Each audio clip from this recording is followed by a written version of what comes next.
Olá, galera. Sou a professora Mari, de Literatura. Eu sou o professor Fabrício, também professor de Literatura. E hoje, né, Fabrício, nós estamos aqui para falar um pouquinho de um movimento muito importante da literatura brasileira, denominado pré-modernismo. Na verdade, o pré-modernismo não foi uma escola literária, como estamos acostumados a falar, de características próprias, de autores que tenham características muito parecidas, né? Na verdade, ele foi um movimento de transição entre o realismo, parnasianismo e simbolismo e a Semana de Arte Moderna, né, que inicia o modernismo no Brasil, né? E foi um movimento muito intenso, onde aconteceram muitas revoltas, muitas revoluções no Brasil, e os autores da época também tinham uma necessidade, digamos assim, de colocar aquilo que eles estavam vivendo, aquilo que eles estavam sentindo naquele momento, né? Isso mesmo. E a gente, se pegarmos esse momento conturbado da história, a gente vai ter tanto no Brasil quanto no mundo, né? Nós temos a Primeira Guerra Mundial, então nós temos vários movimentos literários na Europa, por exemplo, e aqui no Brasil nós temos surgindo já uma literatura basicamente brasileira, mas não é nada ainda bem definido, como nós vamos ter ali a partir da Semana de Arte Moderna, né, em 1922. Então, nós temos grandes escritores que marcam esse período, sobretudo, né, Lima Barreto, Monteiro Lobato, os escritores dos quais a gente vai falar hoje.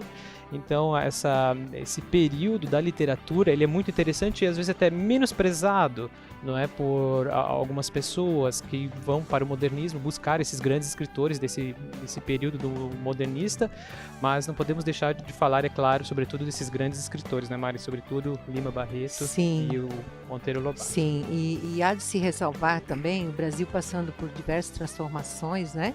Políticas, como a proclamação da República, também a abolição da escravatura, que foi muito forte. Em seguida, nós já vamos ter a Guerra do Contestado. Anteriormente, tivemos a Guerra de Canudos. E aí vem grandes escritores debatendo isso. Eu sempre costumo dizer que a literatura é esse momento de abrir a tua cabeça, de fazer um pensar crítico sobre a realidade política, social, econômica, de relacionamentos, né, que os escritores estão vivendo na sua época. E há de se ressaltar também um grande escritor, Euclides da Cunha, que acaba narrando, através de uma grande obra da literatura, toda a Guerra de Canudos na obra Os Sertões, né? Nós vamos ter também Graça Aranha, que vai narrar sobre a imigração, o processo todo de imigração pelo qual o Brasil estava atravessando no início do século XX também, e vai escrever uma grande obra chamada Canaã, né? Nós vamos ter um autor também que ele é muito sui generis, muito próprio, que é o Augusto dos Anjos. Vai escrever poesias assim fortes, né? Interessantes, né? O beijo amigo é a véspera do escarro, né? Eu acho essa frase muito forte também. E nós vamos ter um escritor que às vezes também, como tu falou, às vezes são esquecidos da literatura, chamado Simões Lopes Neto. Isso. O Simões, ele é mais regionalista, né? Vai falar um pouco dos pampas gaúchos, né? Dos tropeiros e tal. Mas o nosso foco hoje, não é, professor, meu amigo, é Lima Barreto e Monteiro Lobato. Exato. Não é? O Lima Barreto é esse mulato, né? Esse homem valoroso, né? Que viveu justamente aí no final do século XIX e no início do século XX. Ele era um menino muito inteligente, muito esperto mesmo, só que para a sociedade da época, eu vou colocar entre aspas aqui para que fique muito claro, ele tinha um defeito, que era ser mulato.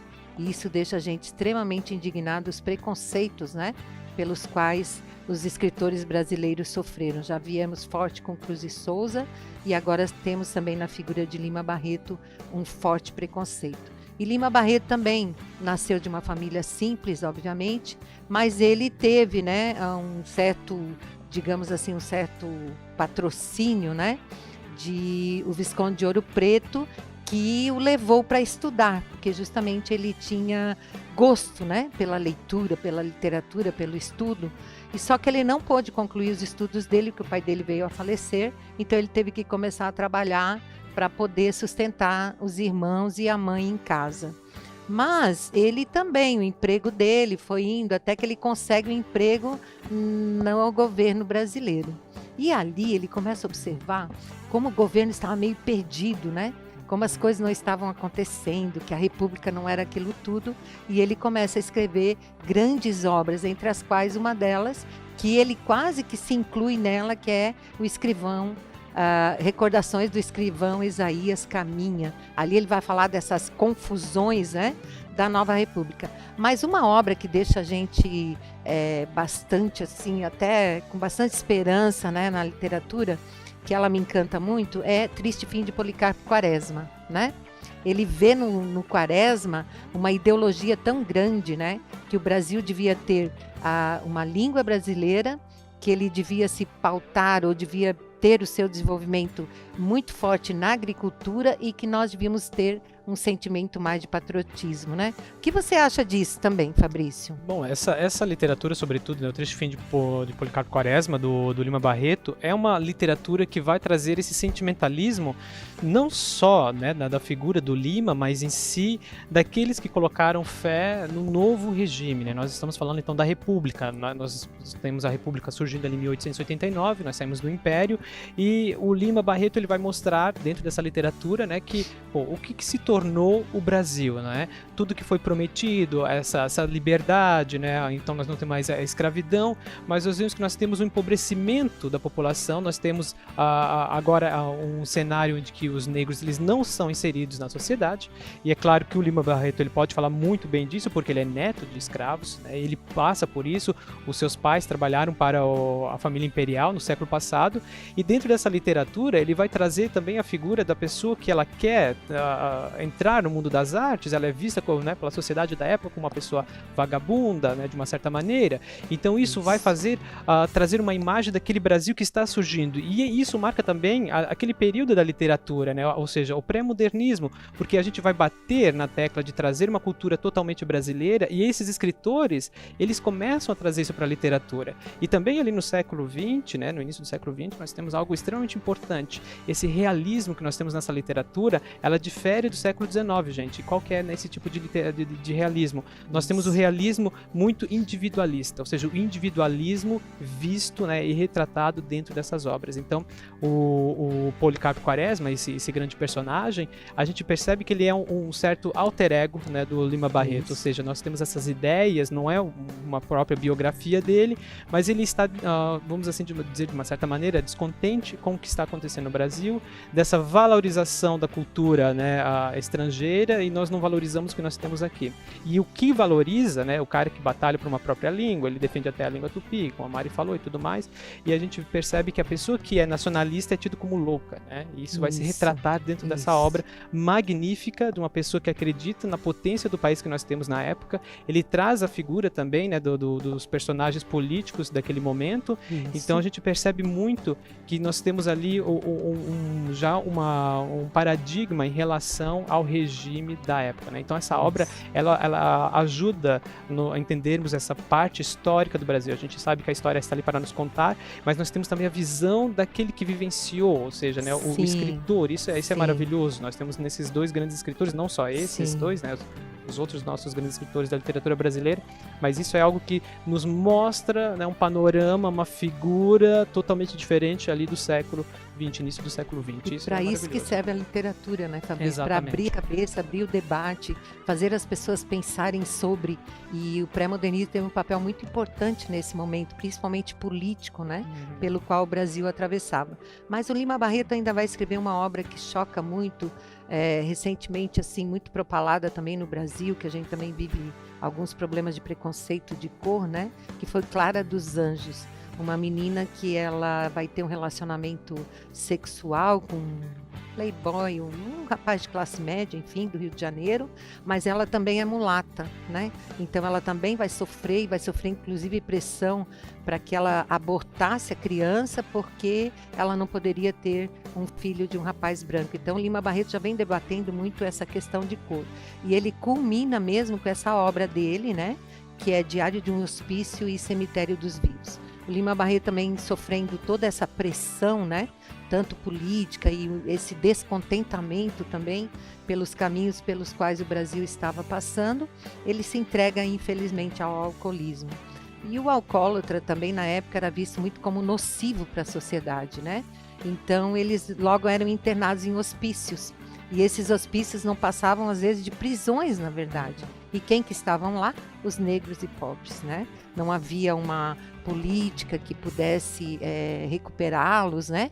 Ou algo que pudesse trazê-los de volta a uma vida, digamos, né? Um pouco mais decente. E ele mesmo começa a narrar nessa grande obra, né?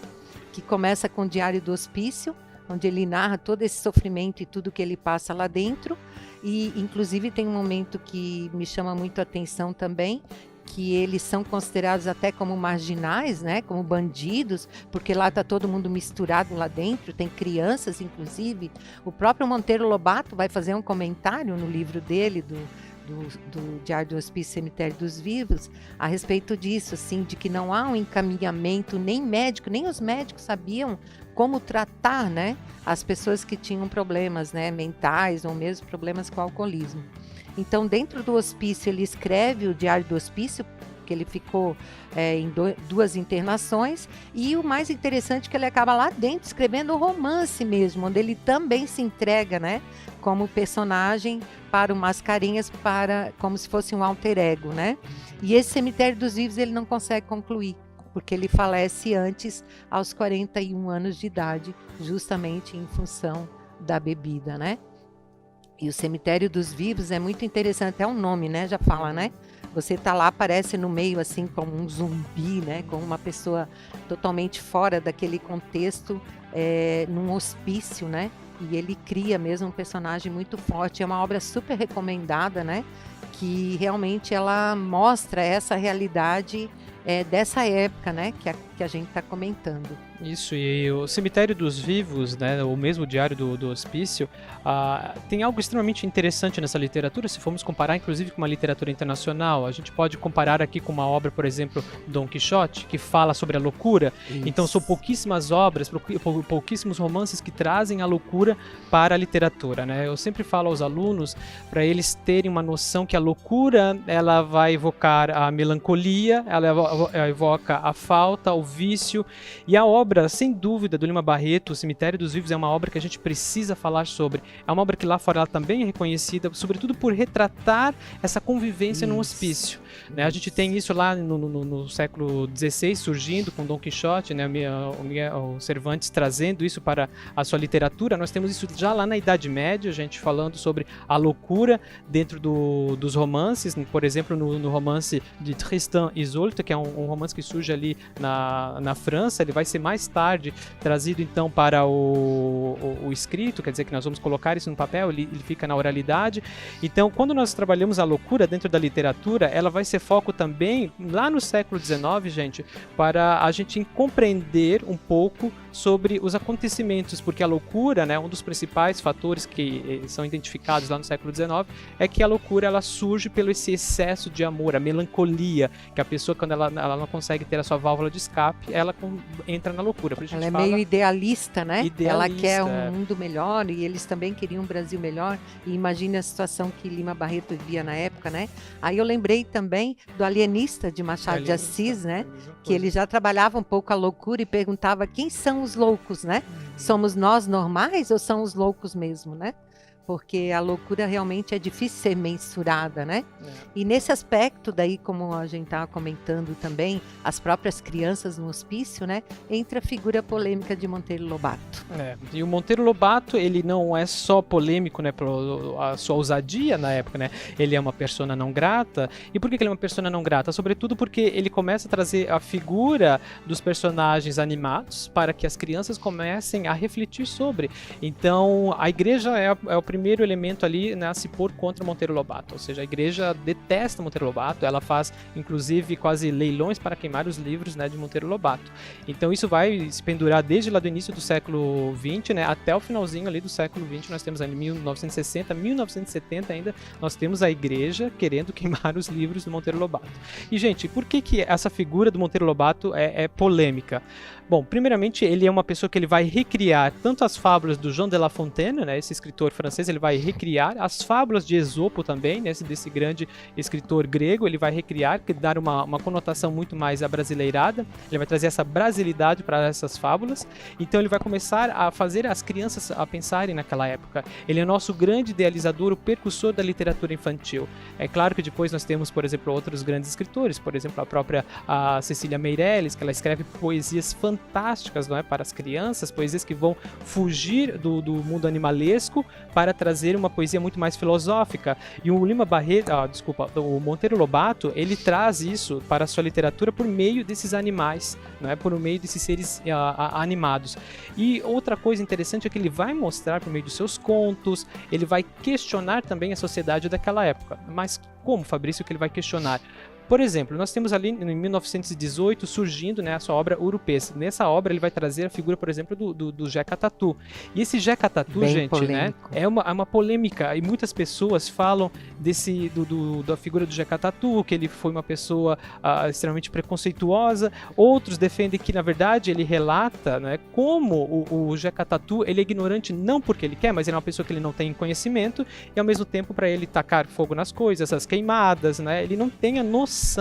Então, muitas pessoas, né, trabalham dessa maneira. E a gente, é claro, precisamos sempre ter em mente essa tríade, não é? Ou seja, a obra, o escritor e a sociedade. Então, naquela época, ele relata muito ali no Vale do Paraíba, né? Ele nasce em São Paulo, em Taubaté, nessa região que ele cresce. Ele vai relatar muito sobre esses regionalismos. E dentro desse regionalismo, ele quer trazer a figura daquele ignorante que está afastado do conhecimento. E né? uma característica muito forte também é que eles também debatiam isso, como o governo também investia muito nos centros urbanos e deixando o meio rural meio a ver navios. Então fica essa diferença muito anacrônica, como se essas pessoas também estivessem isoladas, fora do tempo. Né? Enquanto o governo investia no Rio de Janeiro, por exemplo, a Belle Époque e tal, o campo ficava desguarnecido. Então ele também vai falar do coronelismo, né? O voto de Cabresto. E o Jeca Tatu vai ficar imortalizado com os filmes do Mazzaropi, Exatamente. Né? Que aí populariza, assim, e até hoje você pode se divertir um pouquinho assistindo os filmes de Jeca Tatu e Mazzaropi, né? Mas vamos falar um pouquinho só do Monteiro Lobato mais polêmico ainda, né? Quando ele também tem algumas exorbitâncias, quando ele vai na exposição da nossa célebre, né?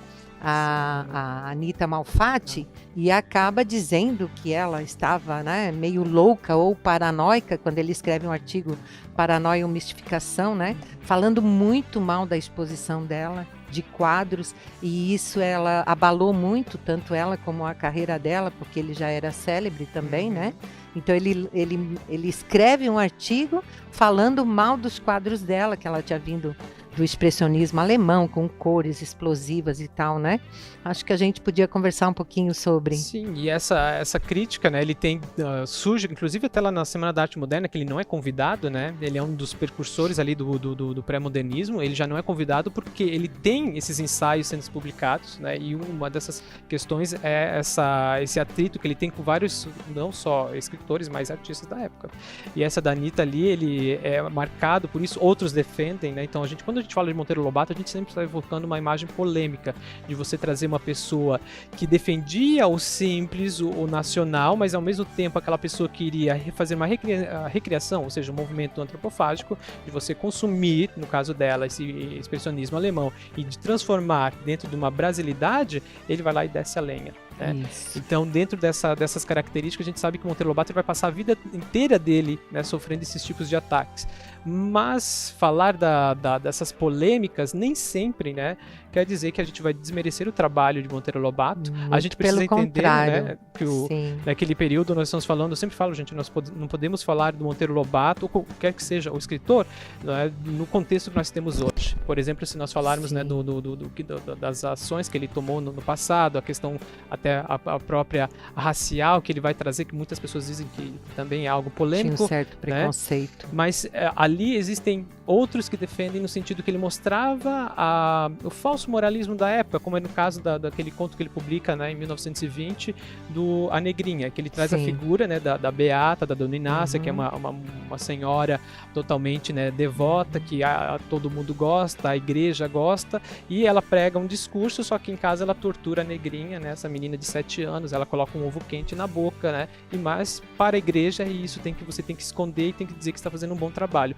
Então ele mostra a sociedade da época. Então, na verdade, ele não está sendo preconceituoso porque ele quer mostrar essas realidades. Só que como ele não tinha papas na língua, né, ele começava a falar sobre o trabalho alheio também, e até o final da sua vida ele vai exercer essa função polêmica. Ele é um grande crítico, né? Ele é uma pessoa ao mesmo tempo muito individualista, né? É uma característica desses escritores aí do início do século É que todos temos defeitos, né? Exato. Autores também teriam, né? O que a gente quer deixar como mensagem também, né, Fabrício, é que temos uma literatura vastíssima, né?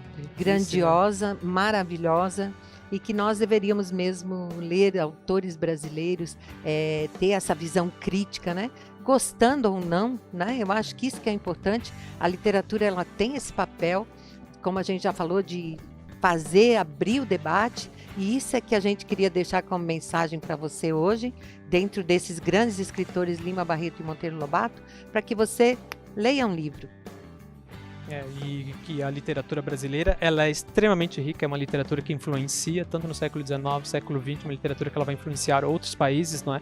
Os países de língua portuguesa, a gente sabe que o Brasil é o país que mais influencia, né? É o país que até hoje está no topo, influenciando as literaturas de outros países da nossa língua. Então vale muito a pena, uma literatura riquíssima, uma literatura que carrega uma história, né, sem precedentes. Então é isso que a gente tenta mostrar por meio da literatura, né? A gente precisa sempre falar sobre, como eu já mencionei anteriormente, essa tríade: escritor, obra e sociedade, para a gente entender um pouco o que se passa em cada época. E por isso que a gente é tão apaixonado pela literatura brasileira, pelo Brasil e pelos brasileiros e brasileiras também. Um beijo, gente. Foi um prazer estar aqui, Fabrício, tá? E até mais. Até mais, gente. Grande beijo para todo mundo. Até.